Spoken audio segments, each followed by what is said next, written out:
In 1934, a man walking along the shores of Lake Erie comes across the remains of a woman who had been brutally murdered and dismembered. Shocked, the man reports it to police, who are unable to identify her, giving her the name the Lady of the Lake instead. What they didn't know yet was that this was just the beginning of a series of horrific murders that rocked the city of Cleveland. The killer, known only as the Cleveland Torso Murderer or the Butcher of Kingsbury Run, is never apprehended, and many of his victims are never identified. This is their story.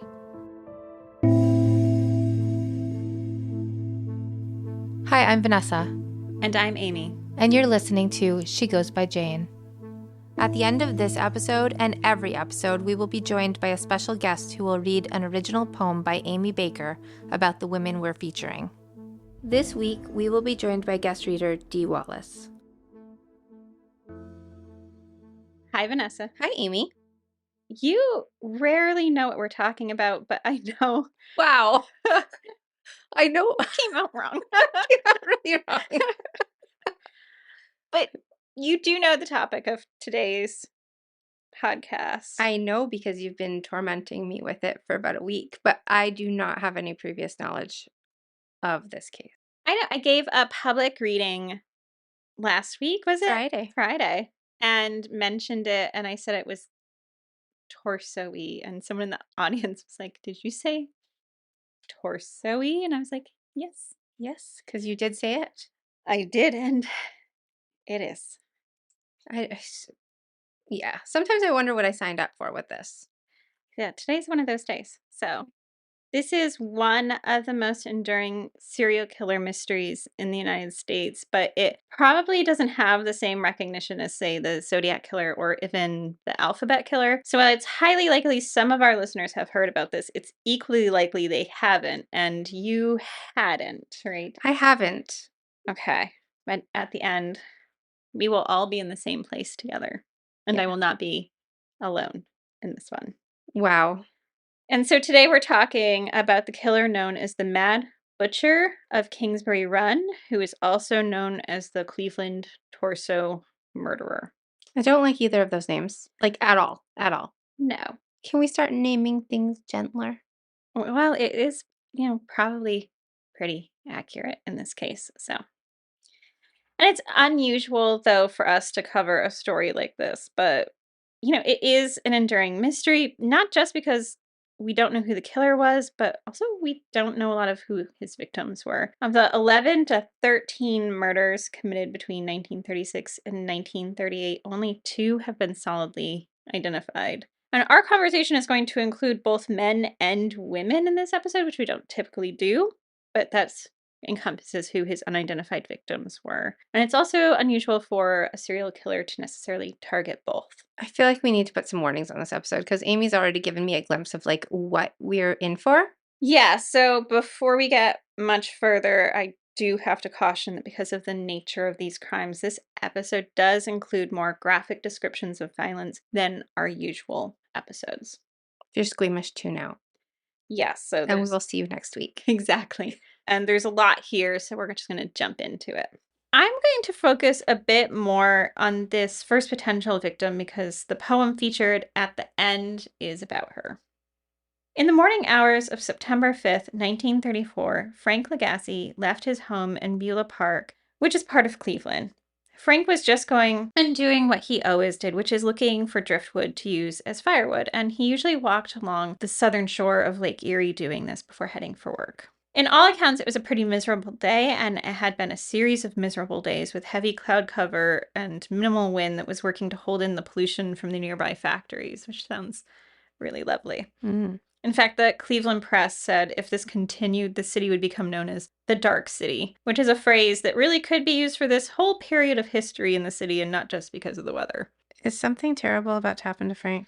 Yeah, it's not. Poor Frank. So Frank, he's out looking for this firewood, and he hadn't gone all that far, and he'd gone to what was where East 156th Street ended, and that's a little bit towards the stone archway to Euclid Beach, which at the time was this 90-acre amusement park that took its inspiration from Coney Island.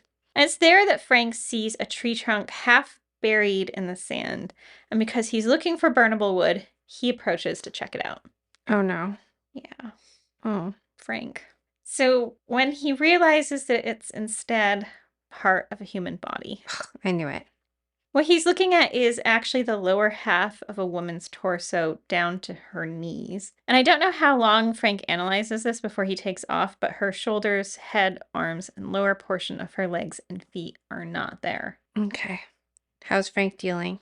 He's not doing great, but he's decided he's not going to head home because his wife, Virginia, is pregnant and he really does not want to upset her. So he goes to a neighbor's house instead. He goes to a house owned by a man named Charles Armitage, and that's where he calls the police from. But it takes a while for the police to arrive, and he needs to get to work at the Dodd Company where he works as a photostat operator. So this all just happened, Uh-huh. and now he's on his way to work. Yeah.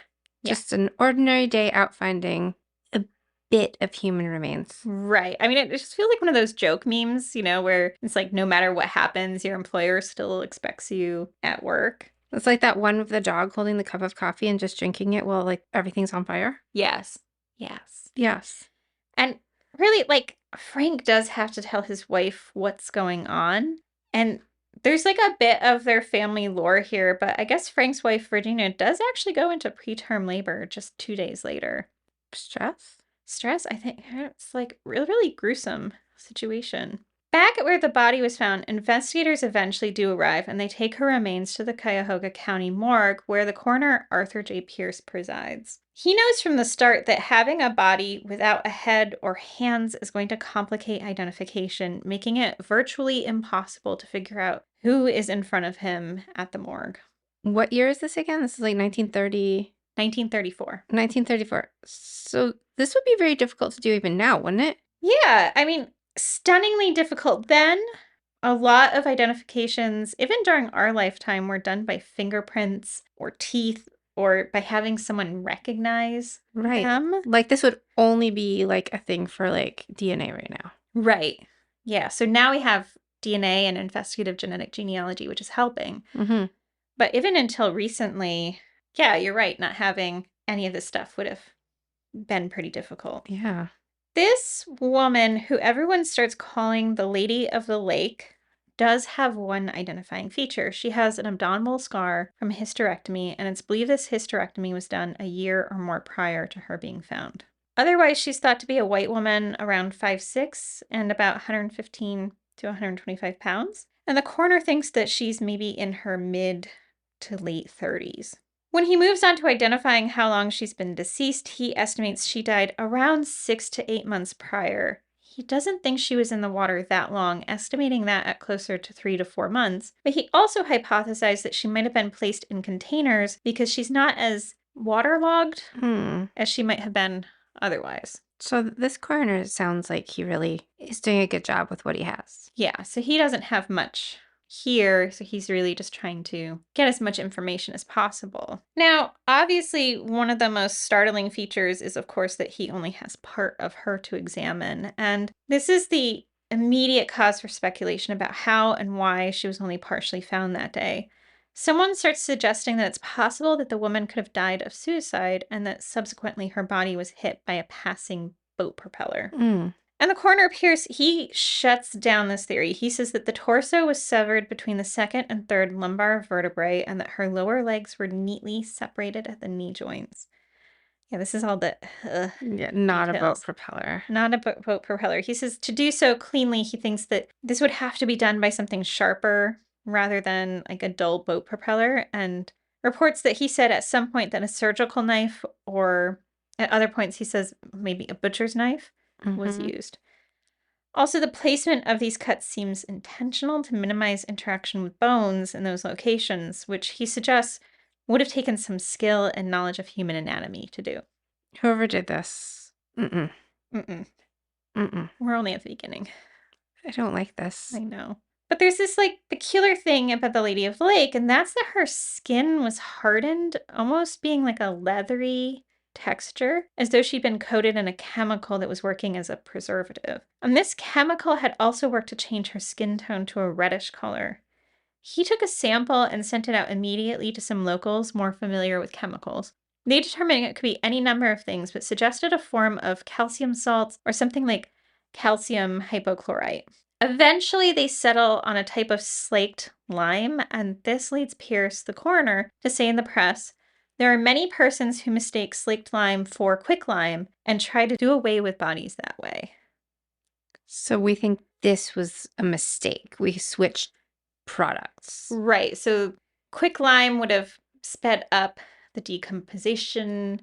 Slaked lime would have been maybe used in accident and created preservative, basically. Oh, gosh. Okay. Yeah. Okay. Now, like, we don't really often think about coroners being investigative, but basically, Pierce does go to work to try to figure out what had happened to this woman. One of his first theories is that this may be an anatomy student playing a prank, but he's assured that all the bodies that are worked on are cataloged and tracked, making that unlikely. If this would be a, like, not a really, like, funny prank. No. No. No. Another theory floated at this time was that her body could have been stolen from a grave, which prompted a search of local cemeteries to see if that's a possibility. But there are no disturbed graves, so that's ruled out. Do you know that there is, like, family lore that my great-grandfather was a grave robber? I did not. Yes, and he would steal bodies and sell them to McGill, to the medical area students. We're going to have to dive into that at some point. Yes, I did a little research, and there was that happening at the time that he would have been a young man. Okay. So it's very likely true. So not the case in this instance. So he was not involved. No. He's ruled out. He's ruled out. Yes. So the day after she's found, though, a man named Joseph Hidjduk picks up the paper and is startled to learn of this body, but not for any of the reasons you might expect. Approximately 2 weeks before, Joseph, who worked as a handyman, was working at a lakeside estate when he spotted what looked like vertebrae and part of a rib cage. Both of those still had some flesh attached. And nearby was a dead gull. Do we think the dead gull is part of whatever is happening here? Or is it a coincidence? We don't know yet, right? Okay. So Do you know? I know. Okay, keep on. Okay. So he called the police, but Special Lake County Deputy Melvin Keener decides that these were just some sort of animal bones and asked Joseph to bury them in the location he found them alongside the shore. So when Joseph sits down and reads this paper and then thinks back to what he found on the shore, he knows it's something that needs to be investigated. Later that day, a team of detectives with Joseph head out in the rain to look for those bones. In the 2 weeks that have passed, there's been enough storms and waves washing up on the shore that he can no longer pinpoint the location. So they call it a day and head home. They should have listened to him. I know, in the first place. Yes. So the next day, they're back out. That's September 7th. This time, they're searching about 3/4 of a mile west of North Perry Township Park. To put this in perspective, it looks like we're roughly 30 miles from where Lady of the Lake was found. Unlike the day before, this time they're able to find the shallow grave and remove the contents from the grave. These were then transported to Painesville to the acting coroner there, who assesses them and says that yes, these are human remains and a gull. Except for the gull. Yeah. Yeah. Not long after, the other coroner, Pierce, arrives to see if these may match up with what is missing from the Lady of the Lake, and he says his partial ribcage and vertebrae are a match. He does discover, though, one notable difference between this part of the body and the part back at his office. Here it's clear that a different type of instrument was used to remove her right arm. In fact, it cut through her shoulder blade. This, he thought, might have been from a saw. And they decide that it's possible the gull died from ingesting some lime. Oh, okay. Yeah, poor gull. Poor gull. Despite having more of her body, the coroner was unable to clearly state what her cause of death might have been. I mean, murder. Right. It's murder, but not specifically how she initially died. Okay. All the while this is happening, the Lady of the Lake is making front page news, and this sort of media attention is driving other reports of body parts being seen in and around Lake Erie.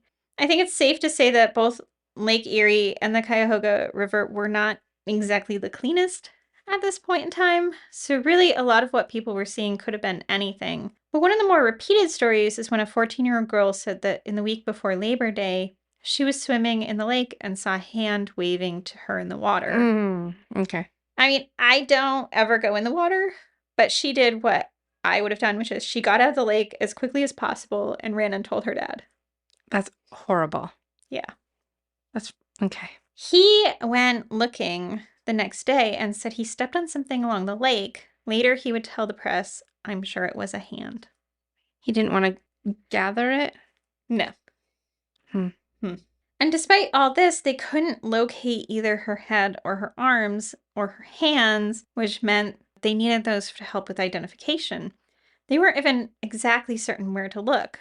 The coroner up here said, heavy storms this summer could have washed the body from almost any part of the lake, or it might have been thrown from a boat or dropped from an airplane. Really? I mean, that's what he said. How often do body parts get dropped from airplanes? I don't know. He was using his imagination I here. think we should do a Google search later. He still keeps trying, though. Like, he combs through the city's list of missing women. They ranged in age from 16 to 74, and he was specifically looking for women that went missing within the last 6 months or so, because that was his target date for the time of death.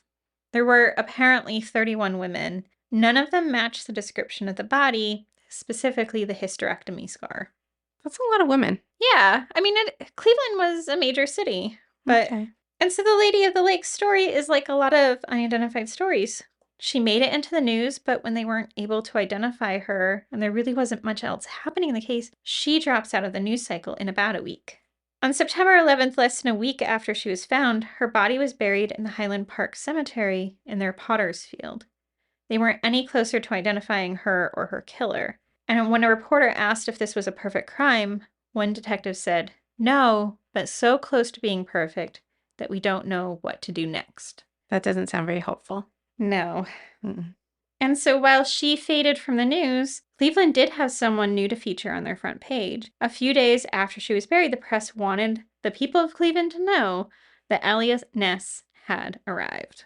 Okay, I don't know who Elliot Ness is. I can tell you a little bit about Elliot Ness. So Okay. at this point in his career, he's like a darling in the United States. There's a lot of lore surrounding him, but by this time he comes to Cleveland, he's already gained fame for heading up a law enforcement group that was known as the Untouchables, and they took down Al Capone in Chicago. Okay. So that's his big victory. So he's got these serious credentials to his name, even though he's only in his early 30s. And when he comes to Cleveland, he's there because he's going to become the city safety director. Now, his role was often at odds with law enforcement in the city because there doesn't seem to be a whole lot of clarity between what his role is versus the role of police. But he's there to handle crime in the city. Okay, so he heads a law enforcement group that's not necessarily the police? He has a position that's not necessarily in charge of the police. It's not clear where that fits in with them. Okay. Yeah. Which We'll does just cause go with it. problems. Yeah. Yeah. I think that's what he said too. Probably. Right. And so one of the reasons, though, he's in Cleveland is that crime has become an issue. And that's largely because, like, if you had to think about Cleveland's history a little, Cleveland was once a city center in the United States, and it was a huge economic driver. But the Depression hit the city hard, causing massive amounts of unemployment. And this economic downfall is something that Cleveland is actually still coming back from today. And one of the places this economic collapse is felt most in the city of Cleveland is an area known as Kingsbury Run. This was once a large open area in the center of the city, and when Cleveland was in an upswing, it was like a place to gather, go out in nature, have a picnic. But during this time, it becomes a place for the economically disadvantaged to go. Eventually, what was called a shanty town developed here, and the businesses nearby catered to the folks that were forced to live here. Kingsbury Run is the place that most of this story is going to take place. Hence the Butcher of Kingsbury Kingsbury Run. Which brings us to the afternoon of September 23rd, 1935. Two teen boys are playing catch at the top of what was known as Jackass Hill. It's kind of fun. Yeah, I didn't name it. That was what it was named. Fun. It was this massive 60-foot slope in the Kingsbury Run area. And predictably, the ball ends up down the hill. When one of the boys goes to get the ball, he has to wade through some brush. And there he encounters the body of a man without his head. So this one's not a torso, but... Well... Oh, okay. Yeah, hold on. Okay. Because at the same time, those boys are going down the hill. There's two other teenage boys who are kind of watching this. They notice them playing catch, but as they're watching them, they spot a different body. Two bodies. 2 bodies. This one is partway down the hill. The first boys manage to find some police officers who go to the location of the first body. They discover a white male laying on his side who was nude except for a pair of socks, and he was decapitated and emasculated. Okay. Of note, there's no blood on the scene indicating that it was likely he was murdered elsewhere. Okay. So one is just decapitated and the other one is a little bit more. Well, we found the one body. Oh, this is the one. Yeah. Well, there's the 2 bodies, but they're on the scene for the one body. Okay. Yes. Yes. So when the other officers arrive, they quickly find that second body that was Okay. partway down the hill. It's only about 30 feet away from the first. This one is another white male of stockier build than the first. And like the first, he'd also been decapitated and emasculated. Okay. There's some differences between them, though. The second body, it appears he died about a month before, based on the state of his body, and also that his skin is red and had a leathery texture. Okay. So that was not a lime mix-up on the Lady of the Lake. Right. This is a preference. Yeah, those two are... We are sharing preserving, not dissolving. Right. And so, yeah, despite having this same coloring and texture of the skin, though, what is interesting is officers don't immediately connect this man's body to the Lady of the Lake. And neither does the coroner when he starts examining him. But unlike the Lady of the Lake, there's a lot more going on this scene. First, they locate the head of the first man, which is buried with just the hair sticking out above the ground. Why? So it's clear that the killer wanted this head to be found. And the second man's head is also found, this time about 70 feet from his body. This one is not buried. Okay. And then their genitals are found nearby. Oh. Okay. So all the parts have been found. Yeah, so... Are we going to find out who these men are? One. Okay.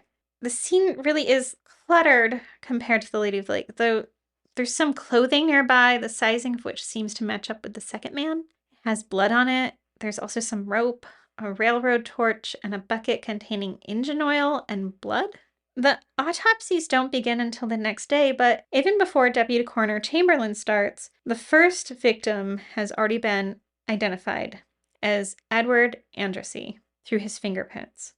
Edward was a native of Cleveland and kind of a troublemaker, so he was well known in the area. He was often arrested for fighting or drinking or sometimes like major charges like carrying a concealed weapon. Okay, not the best guy, but still does not deserve this at all. No, like one of the actually identifying features about him is he had like this mark on his forehead, and it was from when his ex-wife hit him in the forehead with her shoe. Oh no. Yeah. But when the coroner starts examining his body, he notices that his head had been severed in the mid-cervical region, which did fracture his vertebrae, but the edges of the skin were smooth, indicating that this was done with a relatively forceful but clean kind of instrument. They do discover rope burns on his wrists, which leads to the hypothesis that he could have been alive during this. Alive during what? Like, no. Is that what you're trying to say? Yeah. So now we know cause of death. Yes. I don't even know where this is going. Like, I just... Blech, blech, blech.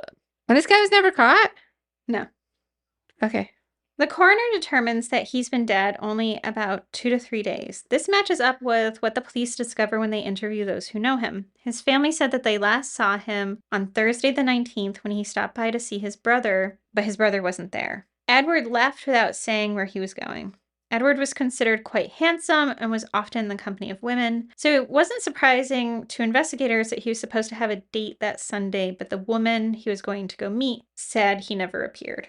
Those reports help affirm the timeline for the coroner. The second man, the coroner determines that he was also decapitated in the mid-cervical region. The coroner thought that the reddening of the skin was because of some sort of acid application.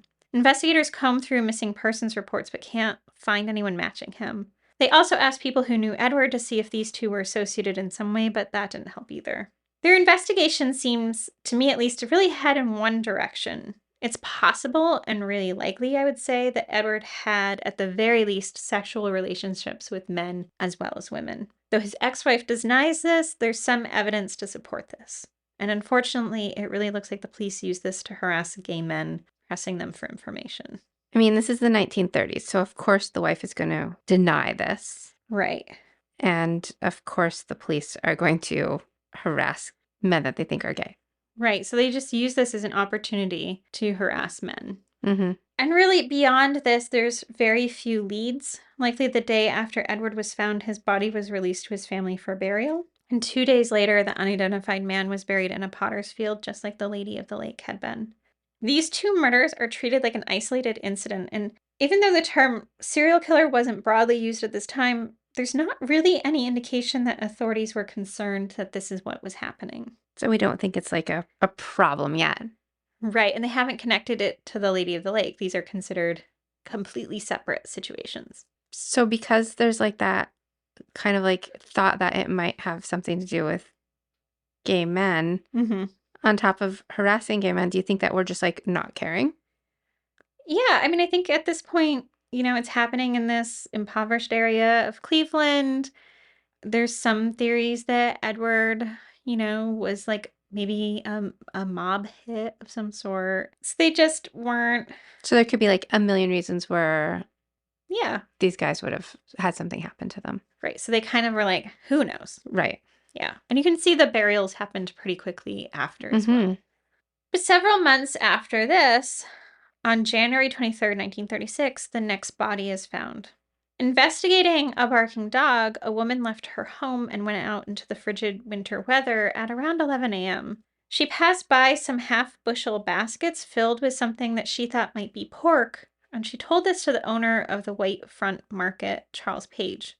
When he went out to investigate, he found the baskets were actually full of body parts, specifically what would be later discovered to be the lower half of a white woman's torso, 2 thighs, a right arm, and hand. That is horrible. And this is also another example of a dog doing its job. Right. The dog had been barking most of the night, actually. Like the 2 men the year before, there were some items nearby, including some white cotton underwear and the November 19th, 1935 edition of the Cleveland News. These remains were taken to the coroner's office where fingerprints were taken. They identified her as Florence Polillo, a 40-something-year-old woman who was known in the area for her struggles with alcohol. She also, on occasion, seemed to work as a sex worker. We actually mentioned Florence briefly before in our episode about an unidentified Black woman, because unlike one of the victims we'll revisit shortly, as a white woman, Florence's story was covered more in the local papers. We'll be back in a moment.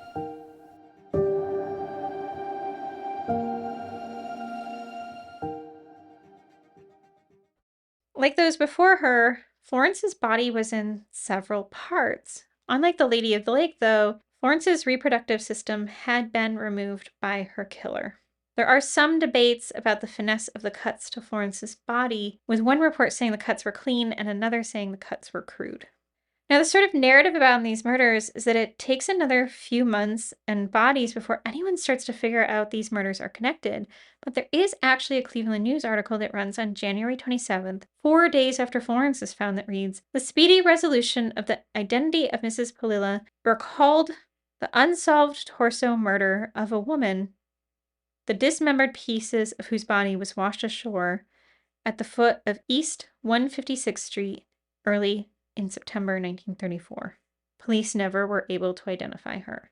But despite this, it doesn't really necessarily seem that the police are connecting these murders just yet, and Florence's murder goes unsolved. So the news sees it, but the police don't. Right, and only in this one instance is it said like that. Yeah. That's so strange. So obviously there must be some sort of conversation or connection happening, but it's just not reaching the people it needs to reach. Right. But the murders, they just keep happening. Several months after Florence was found, on June 5th, 1936, 2 boys spot a pair of pants under a tree. And hoping that there might be some cash in the pockets, they poke at the pants and a human head rolls out. When investigators arrive, they find more articles of clothing in the same place. That's not what they were expecting, was it? They were definitely shocked. Yeah, I was just thinking about all the people traumatized. Right. Not just the murder victims, but like so many of these bodies are found by like young people. And I don't feel like counseling was a thing. No, it definitely was not. So they transport the man's head to the coroners and they determined that he is a white male between 20 and 25 and that he had been dead for roughly 48 hours. Like the Lady of the Lake, the lack of fingerprints inhibited immediate identification. The next day, though, his body was discovered not far from the place his head was found. They were able to get fingerprints, but unlike Edward and Florence, they can't find a match. One of the key features of this victim was his 6 tattoos that investigators thought this would be a possible way to identify him. But that didn't help either. It did give him the nickname, though, the Tattooed Man. One of the actual surviving relics of this investigation is a death mask that they made of this man using plaster. They displayed this at the Great Lakes Exposition that year and the next, but even though thousands of people came to view it, it yielded no identification for this man. On July 22nd, 1936, another body was found. This time, a 17-year-old girl comes across the decapitated body of a white male near the rayon plant. The investigation into this body showed that the skin of this man was hardened and brownish in color, which sounds a lot to me like leathery and red. Mm-hmm. But they put his time of death as about 2 months prior to discovery, which actually places his murder between Florence and the tattooed man. This man had no usable fingerprints, so again, that avenue of identification is out. And despite the similarities between this murder and the tattoo man, police don't make the connection between the two. And then the killer strikes again. This time, the torso of a white male was found in a creek in Kingsbury Run on September 10th, 1936. By this point, investigators say firmly that these murders are connected, but specifically from Edward forward, so excluding the Lady of the Lake. So they are putting the other woman as part of this? Yes. Okay.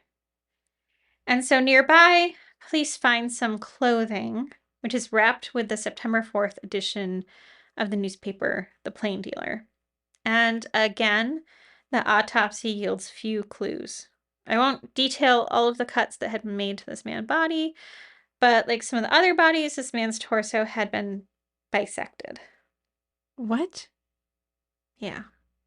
Oh, I did not know that was happening. yeah. Okay. And like Edward and John Doe 1, he'd been emasculated. And like some of the others before, they're unable to locate his head or arms. And like the others, they're unable to identify him. So, I mean, this is a lot you're talking about. There are a lot of people here. Yeah. Eh. Yeah, so we are up to number 7 next, which excludes the Lady of the Lake. Okay.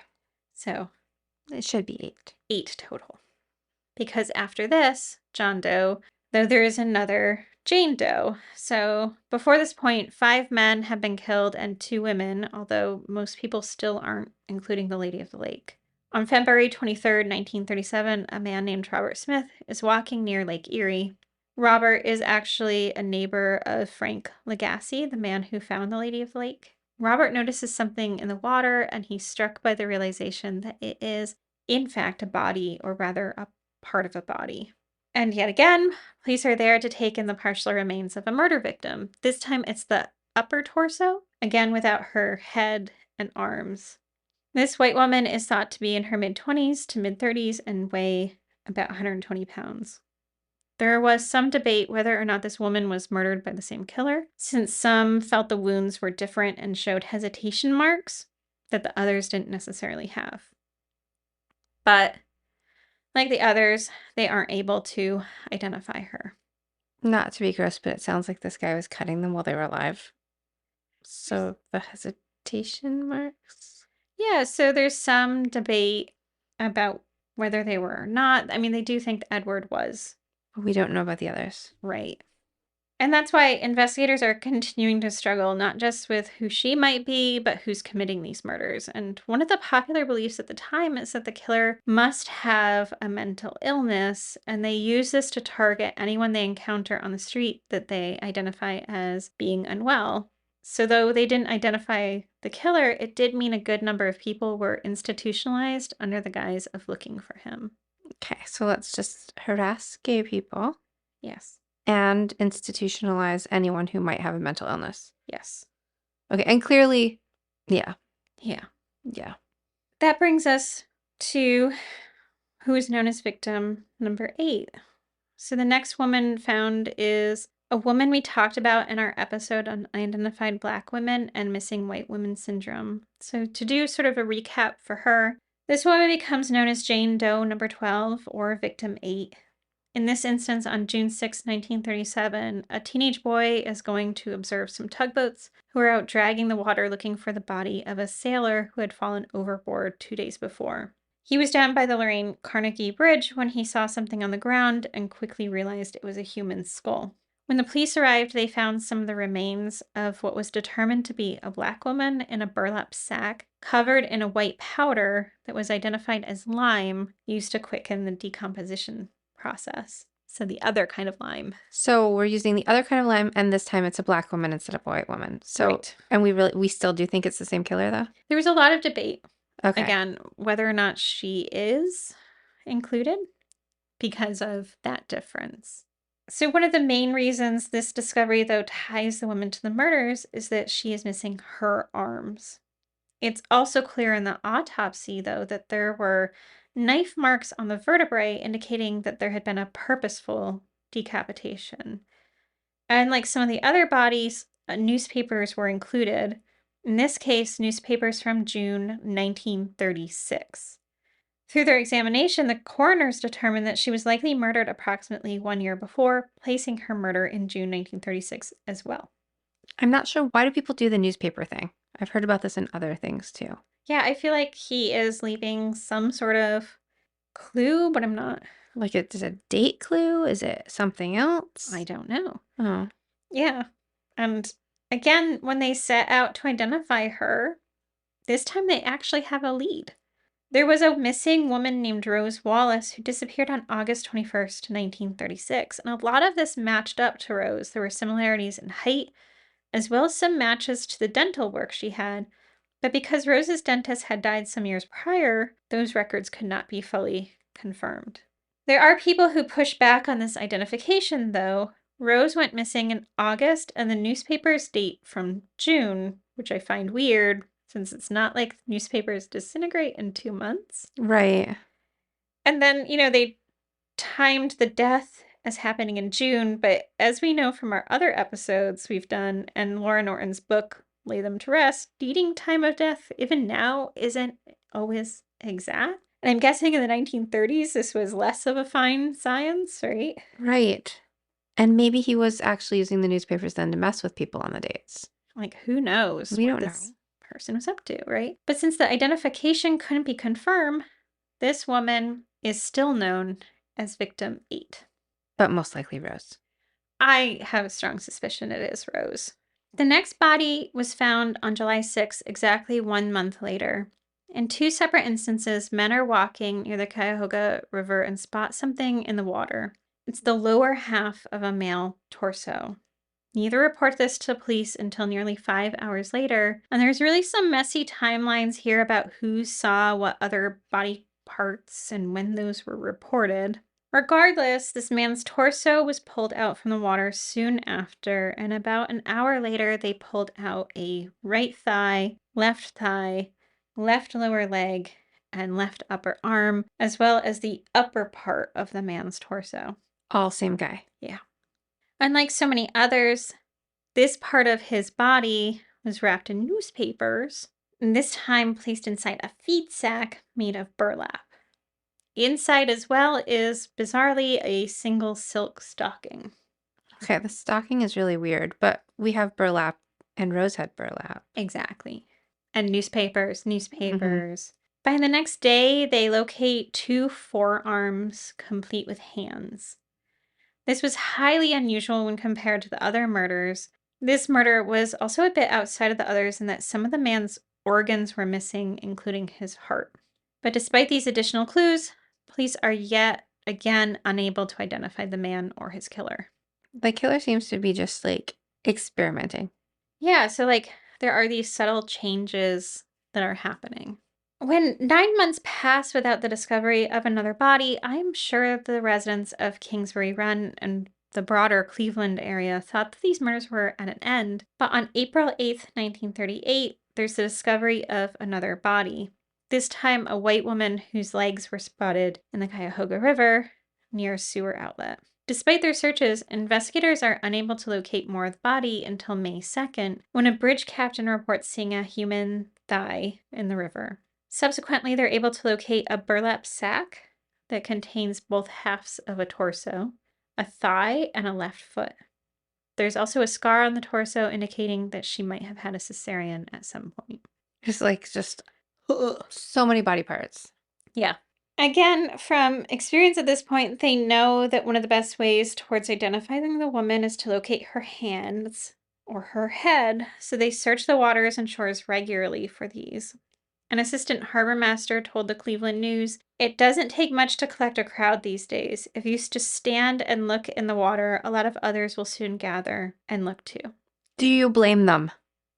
No. I mean, No. I cannot imagine living in this area during this time. Right. Move. Everybody needs to move. It's a depression, and so nobody It's can. not safe. It's not. It is definitely not safe. And so that brings us to August 16th, 1938, what are considered broadly as the last of the murders. This time, it's two bodies, though. First, a white woman's body is found in what is described as a gully. This time, the parts of her body are wrapped in butcher paper and placed in two packages that are bound together. Unlike many of the other victims, her head is there as well.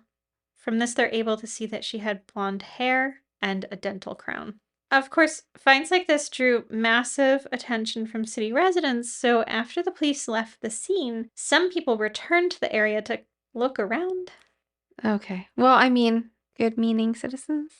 Well-meaning.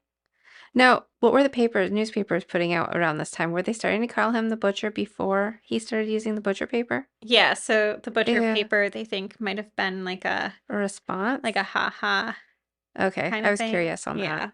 because it is different than what had been used Right. otherwise. But I feel like it's like one of those things where he's like, he is messing with us directly right now. Right. And that's what they thought too at the time. Mm-hmm.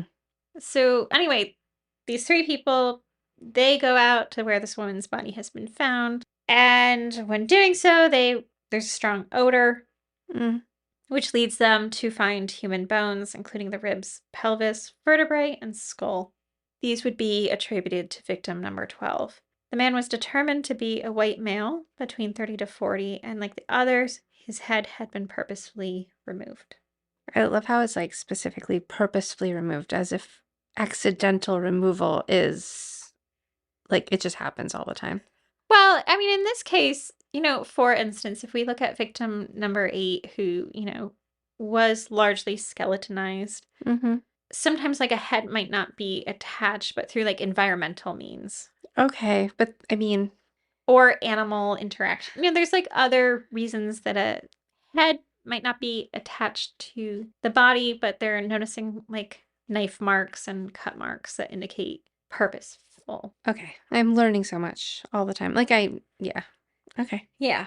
And so neither of these two individuals were identified, leaving only Edward and Florence as the only two to be named. And certainly while there are other murders that share similarities committed in other areas of the country, these are the most frequently recognized as victims of the same person. We started with the Lady of the Lake, and it takes a while to include her on this list. In fact, some still don't, despite a lot of similarities. And when she is, they keep the victim numbering system they had established, which means instead of being referred to as the Lady of the Lake, she becomes victim number 0. And suddenly, the title of the poem we're going to listen to later is explained. Yes. Yeah. Okay. So that leads us to the investigation. I haven't really delved too much into this investigation here, mostly because it yielded really very few real results. The Cleveland torso murder, or the Mad Butcher of Kingsbury Run, was never apprehended. I do recommend a few books that were instrumental in creating this podcast that go more in depth into the investigation process, including Elliot Ness, which will include on our list of sources for our website, but they include Stash Hour's American Demon, Collins and Schwartz's Elliot Ness and the Mad Butcher, and Vidal's In the Wake of the Butcher. But to kind of sum up the investigation, there seems to be a split between the investigation that Elliot Ness was leading and the investigation that the police were leading. And even those investigations did not lead to the apprehension of the killer nor the identification of many of the victims. I am acknowledging they tried, but largely to me, with close to 100 years of perspective, what I see is how this investigation was used to target already marginalized persons in the Kingsbury Run area. They particularly targeted the LGBT community, residents of color, particularly new immigrants, and those with mental illnesses. Even though the treatment of the bodies by the killer indicated skill with a knife and likely an understanding of human anatomy, the prevailing thought was that he could be a butcher. That's likely how we got the nicknames Butcher of Kingsbury Run or the Mad Butcher. There was really a firm pushback on the notion that he could be someone with medical education and background. Why couldn't he be? It's really like this, like, it must be some uneducated person. So it has to be a butcher. It can't be like a doctor or a med student or something. Right. Because, like, they're really working in classism here. But we know historically that's not exactly a thing. With this, like, perspective, we know a lot. We do know, yeah. Yeah. And they should have known more then. I mean, because, I mean, there was an entire reproductive system removed. Exactly. Do butchers? I mean, butchers do that. But, I mean, like, would they? It could be. Well, the coroner said in the beginning, hey, this looks like someone who has knowledge of human anatomy, right? Right.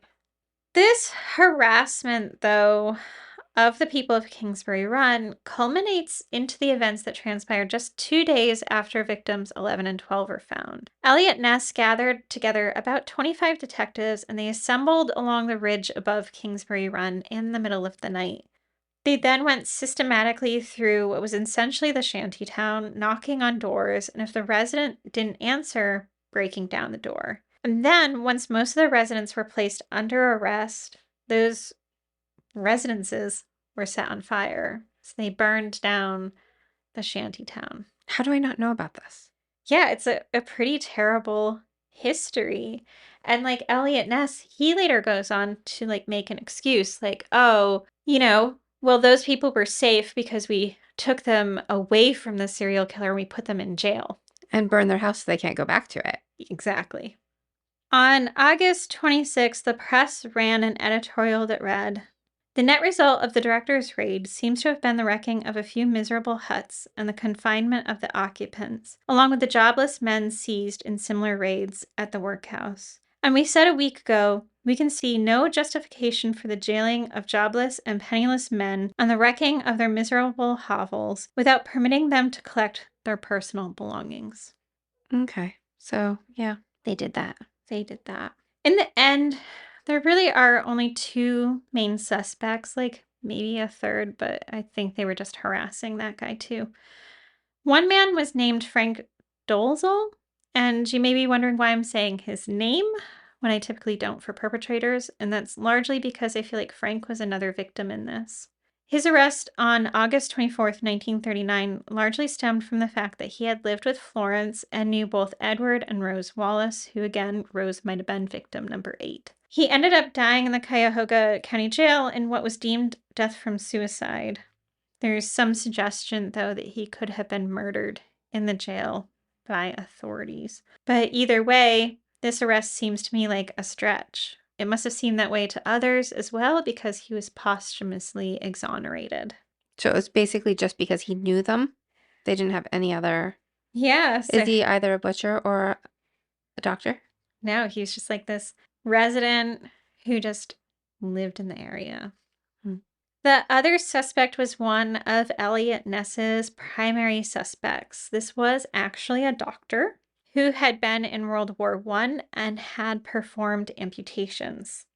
This doctor was married in 1927, but started drinking heavily not long after. This led to his admission into a local hospital where he was under observation for what was likely alcoholism. Not long after, his wife took their children and fled. Like, she changed their names, like, reverted to her maiden name, everything. So she's scared of this guy. Yes. So do we think this is him? Well, Elliot Ness certainly thought he was a viable suspect. I mean, he had a medical office not far from Kingsbury Run. He also had that medical expertise. And sort of fitting with the prevailing thoughts at the time that had little understanding of addiction, his struggles with alcoholism also made him a primary target for Ness. At one point, Ness brought this man in for questioning, but brought him to a hotel room to do this. This was considered a super secret meeting. Why a hotel room? Yeah, he wanted to do it undercover and not call attention to what was happening.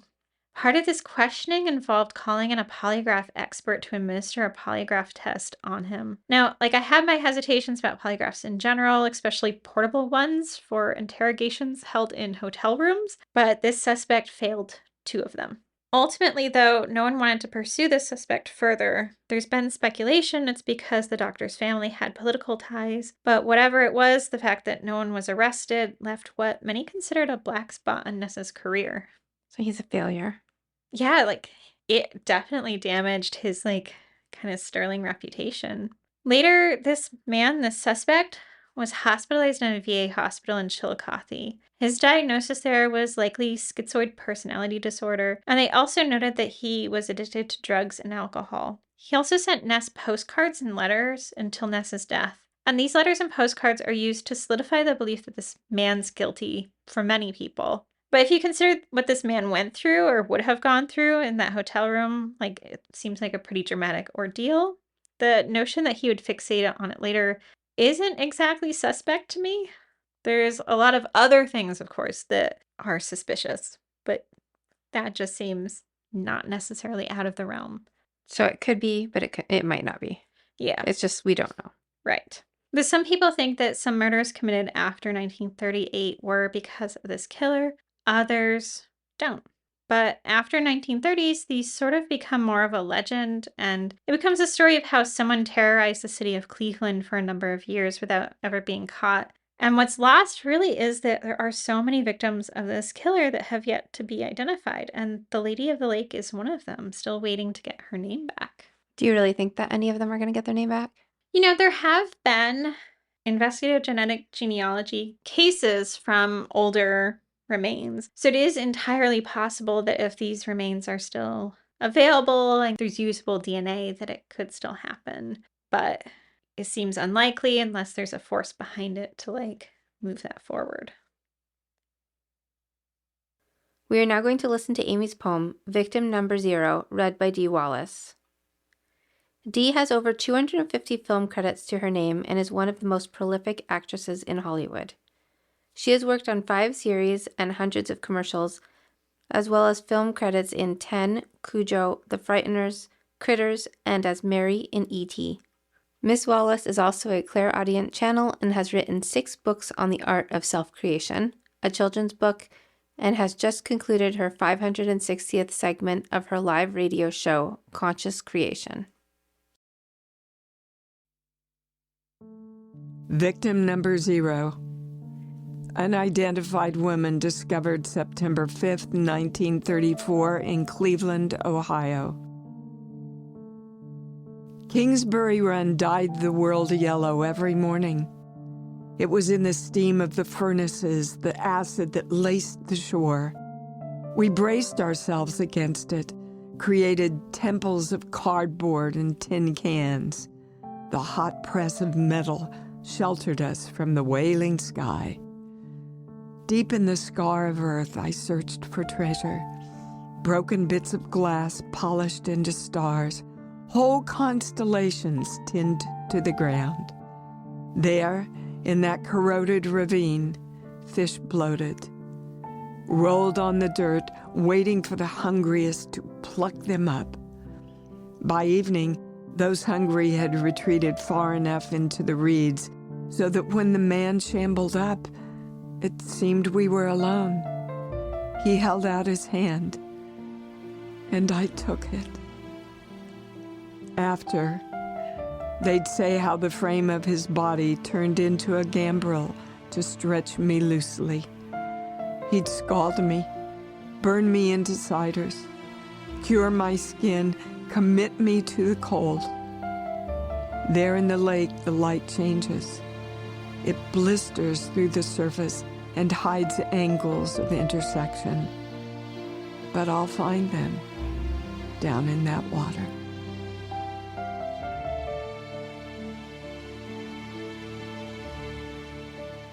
For more information about our show or to check out other shows on the network, please visit evergreenpodcast.com. Bye, Vanessa. Bye, Amy.